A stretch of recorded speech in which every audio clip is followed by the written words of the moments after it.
Hello everyone, it's your boy RM, and today let's talk about Hazbin Hotel because, well, I might have allegedly have, watched it early. I didn't pirate it though. I swear I do legal things on this channel and I am a good boy, despite my appearance, so please don't discriminate against me. I understand I look like Tom Trench, but I swear we are two separate people. But moving onwards, let me just say before I talk about and review the episodes and talk about what I think went well and what didn't, I want to first say good job to, VivZpop, because honestly, that is a huge undertaking to create an idea, take years to develop an idea, create a pilot episode, put it on YouTube, have it, blow up and do really well, all before getting picked up by a large studio and being able to actually put this on an actual streaming platform is actually really awesome. It's kind of cool to see the progress that she has made along the ways, despite all the rough hurdles and stuff like that, and all the Twitter drama and everything like that. Congratulate her on that, because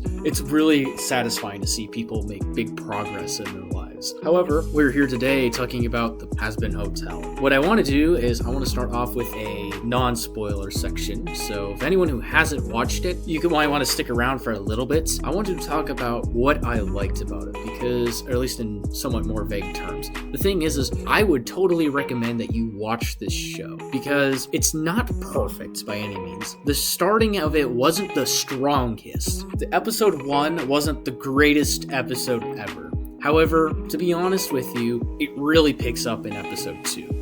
It picks up a lot better. The thing is with episode 1, it kind of comes off right away as it's kind of, I would say it's kind of alright. Maybe you would say that was a 6 out of 10, maybe 6.5, 7 out of 10.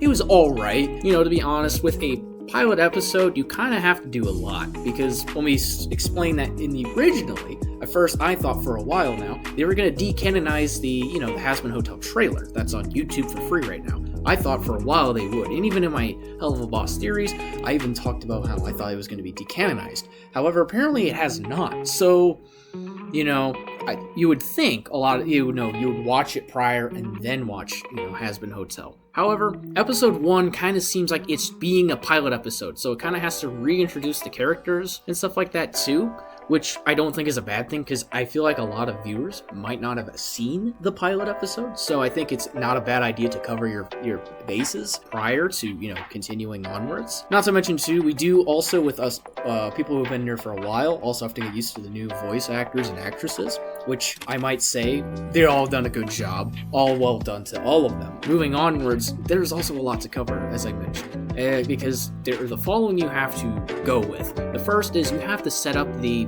world building, right? Because in order to have a world, you must build up the world prior, right? Before you start having your characters play around, you have to build the scene, lay the foundation for the characters to play on said foundation. So in this case, there has to be a little bit of monologuing. Charlie has to explain what happened, a bit of backstory about her parents, because really important knowing the backstory of her parents. So I would understand the necessity of that. The second thing I would also have to talk about is characters. You have to introduce your characters, right? You have to introduce them and state that they're specific personalities. So that's not always easy to do. And then the last thing you have to do is start to introduce plotline of some sort, which is not always easy. The thing is plot lines is you kind of have to partially start it, right? You need to get the audience hooked, at least within the first few episodes, right? Because if you can't convince the audience to watch your show within the first few episodes, I don't think they'll really stick around. The first episode has a lot to do, and it's not going to be the greatest thing in the world. It's okay. The jokes aren't really spicy either. They're kind of safer, I would say. Sure, a little more rated R, but they're kind of safer. But I feel like it has to do with the fact that before you can start making really good jokes and making really good insults and all that, you kind of have to get comfortable with your audience. And when you first meet, when you're trying to first introduce your show, you don't really want to try to pull off some crazy stunts right away, right? You got to ease your audience into your world. So it's fine with the time being. The main thing too is this is kind of the end of the spoil-free part, so if you haven't watched the show yet, I would recommend you watch the show. Pause the video here. I'll put timestamps in the description and stuff like that. Hopefully editor me doesn't get lazy. But alright, you guys gone? I'll give you a second to leave or two. All right, which Giga Chads are still left here? Raise your hand if you are still left here. Oh wait, I can't see your hand. Let's move on. Let's talk about episode 1 in its entirety, right? The little things I might have not have liked, because the fact is, I definitely think episode 1 could have been a bit stronger. First, let's talk about things that I liked, right? Let's start off on a positive note. What I did like about the first episode, besides the new art style, I kind of think it kind of gave it a nice refresh compared to the pilot. The idea is that I like the music. The music, I felt like, carried the episode. Maybe not like Happy Day in Hell, but the idea of Adam, when he was meeting Charlie, that song, I felt like really, to me, carried that episode entirely. Like the last 6 minutes carried the entire episode, because I feel like Adam is a really awesome character. I feel like he was kind of one of the highlights in that episode. Not to say the other characters weren't awesome. I just think he really stood out to me in particular. Maybe not just because he's a newer face compared to the other ones too, but like just the way he acts and kind of carries himself. He really has a very distinct personality, and it really makes me feel like that Spindlehorse can really make some really good antagonists in that regard. I'm assuming Adam is going to be one of the main antagonists, Exorcist and everything like that. He's going to be a main force entirely and everything. So he's really likable. He's really likable, even though he kind of appears off as a dick, and I feel like he fully embraces that, which makes him more entertaining. The main really big thing that I didn't exactly like about this episode, in particular of episode 1, is the fact that the camera, like when Charlie's making her way from, that hotel all the way, to the embassy, like, is it just me, or the camera is so jarring to the point where, like, if you're motion sickness, you're probably going to be popping like a Dramamine or two just to like, whoa, what's going on? The camera's zipping back and forth. The camera movements are kind of jarring to me, and it kind of really takes you out of, the song a little bit. I find this camera shakiness so unnecessary, but that's just kind of a smaller thing too, but like, it still kind of affects your perception of the show. And then my other thing too, my last thing I want to talk about concern-wise, is the fact that I feel like it's hard to kind of get behind with Charlie. And the reason why I talk about it is because when she talks with Adam, right, she's like, well, my people, right, they're getting murdered by you guys. Maybe it would be better if we redeem them. It's kind of harder for me to kind of relate with Charlie, because the thing is that since we didn't see a action, right, like, and I maybe think that it could be way too much for a pilot episode. The fact that maybe you show, it wouldn't have to be much, like 20 seconds, 30 seconds of what's going on during the extermination, right? Because in the beginning, after her monologue, it's implied that, okay, there's an extermination going on right now. And it would be kind of interesting to see what's going on. Extermination. People are, the demons are getting slaughtered and everything. It would be kind of cool to see that. And then seeing how brutal it is could really, and I mean really, be like, oh, wow, okay, I can see why Charlie's trying to save them, right? Because it's really, really shitty. That they're getting cut down left and right. So it's kind of insane. So I would believe that if you did that, right, and you showed how gruesome it was, it would kind of make Charlie's cause seem a lot more endearing right off the get-go. Because right now, when I watch that episode, it almost feels like I could side with Adam more likely, because it's like, yeah, they're sinners, they did wrong. There's probably a reason why they're down there, right? And I feel like other people might agree with me. Not trying to say I'm like super righteous or anything, but the idea of it is you staring at it and you're like, oh yeah, okay, of course, Charlie, I too believe in redemption, but it's kind of hard to get behind Charlie's actions, because there's not enough evidence for me to feel like that. Hence, I described if we had a scene, it would help. And that's pretty much all my concerns though with the first episode. Overall, I think it was okay, all right. Episode 2 was I feel like it was a real banger, and I think lifts my hopes up a lot for this show. It could just be me taking a big huff of copium because I've been waiting like 3.5 years for this, but like, here's the thing, like, I feel like this episode in particular really shows the potential, like or episode 1 I should say, a lot of potential there, but episode 2 really shows the potential. Now, let's talk about first what I liked in episode 2.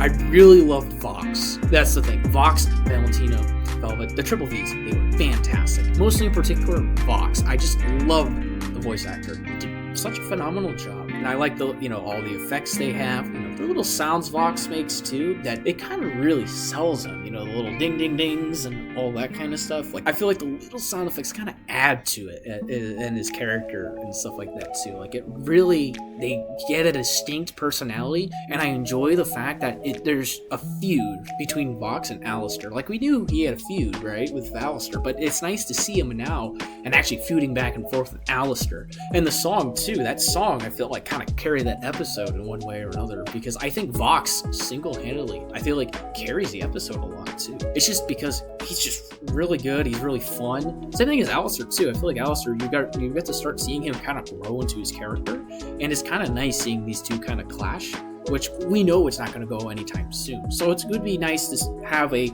nice antagonist set up, which I feel like they've done a really good job setting him up. Now, going on to someone else like Valentino, I think they really have done a good job at setting Valentino. Sure, he may be not as liked as probably Vox, in my opinion, but like I still think that he's set up really well. Like, the idea of him and his relationship with Angel Dust is the idea of that he's an abuser, and it really shows, especially at the end with all the text messages and voicemails that Angel Dust receives of like, oh hey, would you like to come home? I really miss you. And then the next line voice message is like, I will murder you and your entire family. And it's like, whoa. And then it's like, oh, I'm sorry about that last text message. It's like, okay, this is textbook abuser right here. Like, crazy. Like, Valentino, I feel like is like the idea of in chess, where you're moving a piece to set up for the next turn type of thing. So maybe he's not popping off now, but I feel like how they're setting him up will really allow Angel Dust as a character to grow. So I think that's kind of nice to see from there. And the last thing too is, I'm not gonna lie, I kind of like Serpentius. Serpentius kind of came off as goofy to me in like the pilot. Like, he came to me as like a Dr. Doofenshmirtz type character. Like, oh, maybe we'll just see him get completely berated like every few episodes. Or he'd be like, aha, I came up with a new contraption. I will destroy you with my egg boys. And then completely gets obliterated with Alistair. But like, I kind of liked Serpentius though too. Like, I still like Vox more, but like Serpentius honestly was kind of interesting. It was kind of interesting to see him be set up with, Vox setting Serpentius up, which I feel like kind of felt really quick and everything like that. But it makes sense. It makes sense seeing how Vox probably does have a tight surveillance on the hotel, especially Alistair's back. He's gonna have a tight seeing eye on them, sending in Serpentius as as a spy. I'm not as big of a fan of that, but like, I feel like the idea of Serpentius, I feel like Serpentius maybe not, he's not exactly my favorite, but I feel like there's a lot of potential with him. Like, I feel like with how these characters are played, it really shows there's a lot of potential. Like, I enjoyed Serpentius. Like, I feel like it feels like him wanting to be together, it kind of feels legitimate, which is kind of cool. You gotta start somewhere, right? Charlie needs to have a first resident, and so like having Serpentius there is kind of a nice change, right? Or at least a interesting change. So it'll be very interesting to kind of see how these characters develop in the future. And the reason why I'm not being so harsh on this right now is because there's not exactly any glaring flaws. Well, I say there are some flaws, but they aren't inherently super huge, and they're not exactly really concerning. There is a lot of growth for the show to occur, and with only using 2 episodes, it's like me putting 2 plot charts on a graph and then trying to say, yes, I have a correlation. This will be either really good or really bad. It's kind of hard for me to make a judgment based off of 2 plot points. So I feel like once we watch more episodes, I can really, start to fine-tune my opinions. But in the meantime, I'm very hopeful. I'm very optimistic in general. It might just be me, or just as of 2024 in general. Like, this year, I'm just very optimistic for once. So I really think the show will do really well as a whole. And I would like to know what you guys also think as well, because I feel like this show will be, it's going to be really good discussion, a lot of cool theories and everything like that. So honestly, guys, I feel like this will be a good franchise. I feel like this will be a good franchise and prosperous, as long as they play their cards right. And seeing how Helvelboss went, I'm not super concerned, to be honest with you. Just let them do their thing. A24 and Swindlehorse, they'll do their magic, and everything will be pretty awesome, I would presume, in the future. But guys, please let me know, guys, down in the comments section. Really talk to me. Like, do you have any cool theories? Like, For example, I always found it weird how Charlie's mom left 7 years ago, but Alistair was also gone for 7 years. Like, there's little things like that I found in the show that I find interesting. So if you guys have any interesting theories, let me know, because I would love to make theory episodes in the future about this fandom, like Hell was. And the other thing too is, let me know, did you guys like the first episode, second episode? What did you guys think? Did you agree with me? Did you disagree? Think I'm talking out of my ass? I don't know. Remember to like and subscribe, guys, and as always, stay awesome and be awesome.